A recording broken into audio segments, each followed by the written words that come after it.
Assalamualaikum warahmatullahi wabarakatuh. Modal kerja merupakan salah satu aspek yang penting berkaitan dengan manajemen keuangan karena berkesinambungan dengan kelancaran operasional perusahaan, terutama dalam pengelolaan kas, piutang, dan persediaan. Nah, maka dari itu, melalui analisis kami akan membahas kondisi modal kerja dari PT Agrojaya Sentosa. Nah, sebelum mulai, izinkan saya memperkenalkan diri. Saya Dipta Fatin Abiyu yang akan sebagai moderator yang akan menemani kalian. Lalu di sini ada rekan-rekan saya, ada Adrian Hidayat, ada Rindu, ada Nazwa, dan ada Marcella. Oke, kita masuk kepada latar belakang ya. Seperti yang kita tahu, manajemen keuangan yang efektif itu sangat penting untuk menjaga kelancaran operasional perusahaan dikarenakan salah satu aspek penting ini adalah pengelolaan modal kerja yang meliputi kas, piutang, dan persediaan. Karena ini berperan dalam memenuhi kebutuhan operasional serta kewajiban jangka pendek. Oleh karena itu, PT Agrojaya Sentosa sebagai perusahaan yang mengelola singkong dan ditapung tapioka perlu melakukan analisis modal kerja untuk mengetahui kondisi likuiditas perusahaan dan meningkatkan efisiensi pengelolaan keuangannya. Oke, kita masuk terhadap analisis pengelolaan modal kerja pada PT Agrojaya Sentosa. Nah, PT Agrojaya Sentosa ini merupakan perusahaan agribisnis yang mengelola singkong menjadi tepung tapioka. Dalam 1 tahun terakhir ini, permintaan meningkat 15%. Namun, perusahaan menghadapi masalah dalam pengelolaan modal kerja. Permasalahan utamanya adalah yang pertama, boleh di next. Permasalahan utama yang terjadi yaitu pertama, piutang pelanggaran menumpuk dan sulit ditagih tepat waktu. Yang kedua adalah persediaan bahan baku dan produk jadi berlebih sehingga menimbulkan biaya penyimpanan tinggi. Yang ketiga adalah kas perusahaan sering tidak mencukupi untuk membayar kewajiban jangka pendek. Nah, kondisi ini tuh menyebabkan arus kas operasional perusahaan menjadi kurang stabil sehingga diperlukan analisis terhadap posisi kas, piutang, dan persediaan.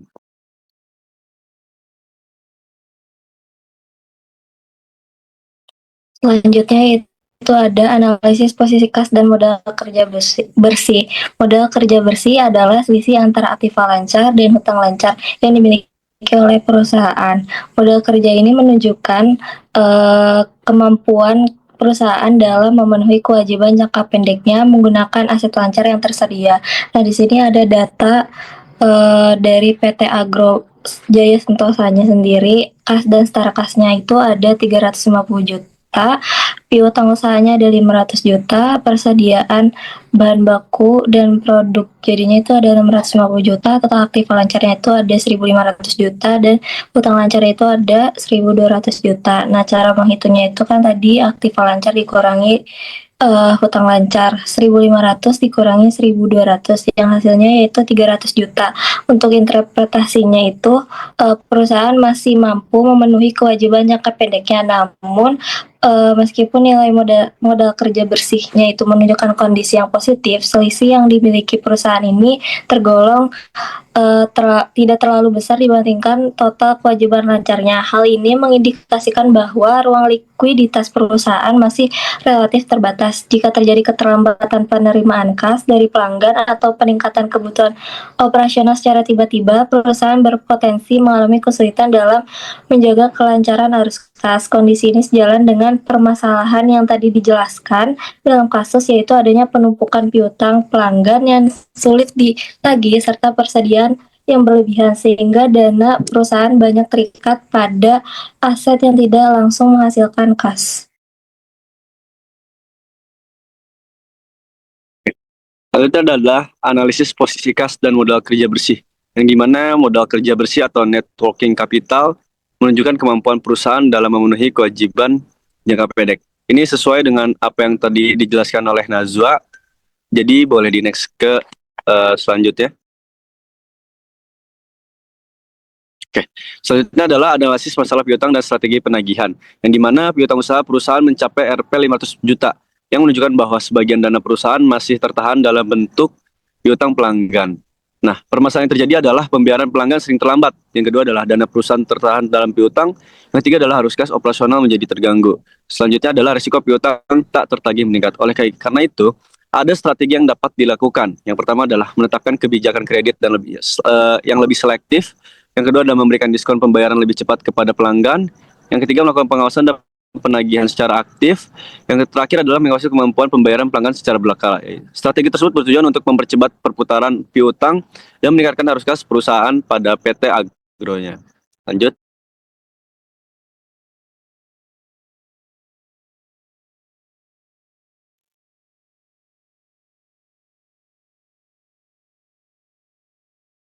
Oke, selanjutnya ada analisis persediaan dan strategi efisiensi, yaitu nilai persediaan bahan baku dan produk jadi perusahaan mencapai Rp 650 juta, yang menunjukkan adanya potensi penumpukan stok. Dampak persediaan berlebih, yang pertama adalah biaya penyimpanan meningkat, yang kedua adalah risiko kerusakan barang meningkat, ketiga modal kerja perusahaan terikat dalam stok, yang terakhir ada perputaran persediaan menjadi lambat. Strategi bagaimana? Untuk strategi efisiensi persediaan itu menggunakan metode Economic Order Quantity atau EOQ untuk menentukan jumlah pembelian optimal. Yang kedua, menerapkan sistem just in time atau JIT agar pembelian bahan baku sesuai kebutuhan produksi. Yang ketiga, melakukan pengendalian stok secara berkala. Yang keempat, menyesuaikan produksi dengan permintaan pasar. Nah, dengan pengelolaan persediaan yang lebih efisien, perusahaan dapat mengurangi biaya penyimpanan, mempercepat perputaran persediaan, dan meningkatkan efisiensi modal kerja. Oke, selanjutnya adalah bagaimana cara menghitung rasio likuiditas. Rasio likuiditas ini merupakan rasio keuangan yang digunakan untuk menilai kemampuan perusahaan dalam memenuhi kewajiban jangka pendeknya dengan menggunakan aset lancar yang dimilikinya. Nah, pertama kita melihat perhitungan current ratio. Dari current ratio ini mempunyai rumus aktiva lancar dibagi dengan hutang lancar. Dan dengan info ini kita bisa mengasumsikan current ratio berarti 1.500 juta atau 1,5 miliar dibagi dengan hutang lancar dengan nominal 1,2 miliar dengan hasil current ratio-nya 1,25. Yang itu di mana nilai current ratio itu sebesar 1,25 menunjukkan bahwa setiap satu kewajiban jangka pendek dijamin oleh 1,25 aktiva lancar. Hal ini berarti perusahaan mampu memenuhi kewajiban jangka pendeknya, namun tingkat likuiditas belum optimal karena masih di bawah standar umum yaitu 2:1. Perusahaan perlu meningkatkan pengelolaan aktiva lancar agar likuiditasnya naik. Selanjutnya ada quick ratio. Perhitungan quick ratio dengan rumus aktiva lancar dikurang persediaan dibagi dengan hutang lancar. Dengan info yang sudah tertera di sini bisa dihasilkan 850 juta dibagi dengan 1,2 miliar menghasilkan quick ratio 0,71 yang dimana nilai quick ratio 0,71 ini menunjukkan bahwa perusahaan hanya memiliki 0,71 aset lancar yang paling liquid untuk menutupi setiap satu kewajiban jangka pendek. Hal ini berarti perusahaan belum mampu sepenuhnya memenuhi kewajiban jangka pendek tanpa menjual persediaan. Nilai rasio yang berada di bawah 1 menunjukkan bahwa tingkat likuiditas perusahaan masih rendah sehingga perusahaan perlu meningkatkan pengelolaan kas dan mempercepat penagihan piutang.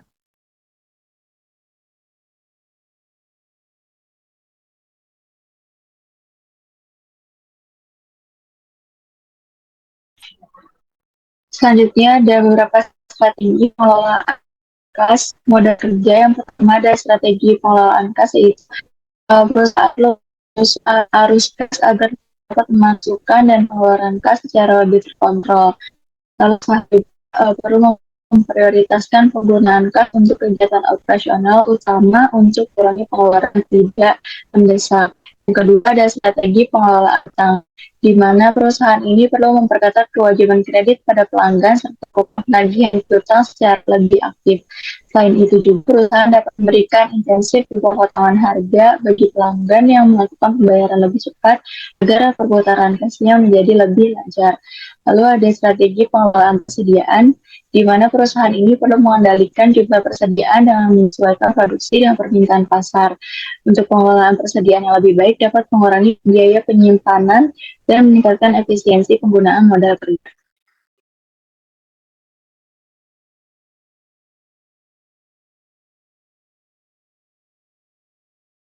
Selanjutnya ada keputusan pengembangan Selanjutnya itu, yang pertama itu ada evaluasi kondisi keuangan perusahaan. Yang pertama itu modal kerja bersih sekitar sebesar 300 juta menunjukkan kondisi keuangan masih cukup stabil. Lalu ukuran rasionya itu 1,25 menunjukkan kemampuan memenuhi kewajiban jangka pendek, dan juga quick ratio 0,71 menunjukkan likuiditas masih rendah. Jadi hasil analisis ini menunjukkan bahwa kondisi keuangan perusahaan masih cukup stabil karena aktiva lancar masih lebih besar dibandingkan kewajiban jangka pendek. Namun, tingkat likuiditas masih perlu diperbaiki karena perusahaan masih bergantung pada persediaan untuk memenuhi kewajiban. Selanjutnya ada perbaikan sistem pengelolaan modal kerja. Yang pertama itu menyusun perencanaan arus kas, lalu ada meningkatkan penagih piutang, dan mengendalikan persediaan. Langkah ini bertujuan agar perputaran modal kerja menjadi lebih cepat dan penggunaan dana lebih efisien. Yang terakhir ada strategi pengembangan usaha ke depannya. Yang pertama itu meningkatkan kapasitas produksi, lalu memperluas jangka pemasaran, dan terakhir memanfaatkan media digital untuk promosi. Next. Jadi kesimpulannya, modal kerja PT Agro Jaya Sentosa ini masih mampu mendukung operasional perusahaan. Terlihat dari modal kerja bersih 300 juta dan kurang rasionya itu 1,25. Namun, quick ratio di bawah 1 menunjukkan likuiditas masih rendah karena bergantung pada persediaan. Oleh karena itu, perusahaan perlu meningkatkan pengelolaan kas, mempercepat penagihan piutang, dan mengendalikan persediaan agar perputaran modal kerja lebih efisien. Jadi saran dari kita, yang pertama itu meningkatkan perencanaan arus kas, lalu yang kedua memperketat kebijakan kredit dan penagih piutang, yang ketiga mengendalikan persediaan, dan yang keempat meningkatkan produksi dan distribusi.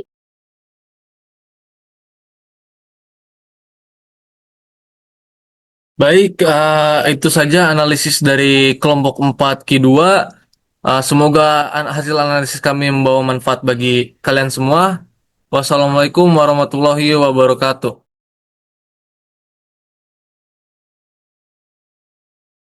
Waalaikumsalam warahmatullahi wabarakatuh.